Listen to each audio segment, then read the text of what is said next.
More than 1 million people have fled Ukraine in the week since Russia's invasion. Thousands of Africans were part of the exodus, scrambling to get over borders to neighbouring countries. Governments from South Africa to Democratic Republic of the Congo are working to help their citizens out, some dispatching diplomats to Ukraine's borders to aid students. These young Tunisians were among the first group of students evacuated to Tunis.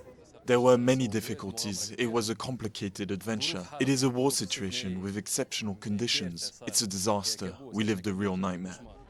Relief swept over families once their children made it home. I am very happy because my son returned. I am also happy for the others. We hope that all of our children will make it back.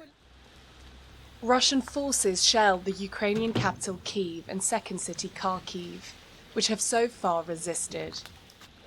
They have captured the southern port city of Kherson. More than 350 civilians have died in the conflict so far, Ukraine says. Meanwhile, Africans were airlifted from neighbouring Poland, Romania and Hungary, where people fled the conflict. Ghana's Foreign Minister Shirley Botchway received home repatriated students.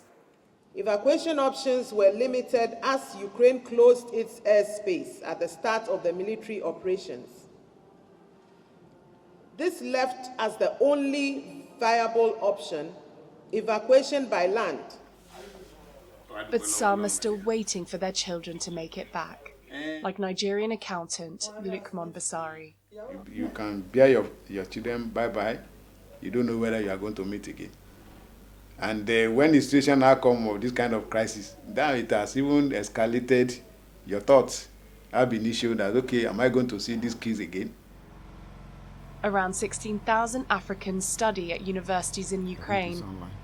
Busari's son, Mustafa, a medical student in Vinnytsia, fled to Poland. The last night I was in the shelter, that's when I decided that I can't continue to stay here because I could not eat, I could not sleep. Some have denounced racist treatment by soldiers and border officials who gave preference to whites. I can tell you, the soldiers who are there and the other security agents, they tell you, you are going to stay here. You are fleeing the war. Stay here. You are going to fight with us. You are not going to leave, especially you, black people. These are the stories that are being told, and no, you can't hide them. Some have been waiting at borders for days, enduring temperatures as low as -10 degrees Celsius. African governments have called for better treatment of their citizens. Ukrainian Foreign Minister Dmytro Kuleba tweeted that Africans are friends and need to have equal opportunities to return home.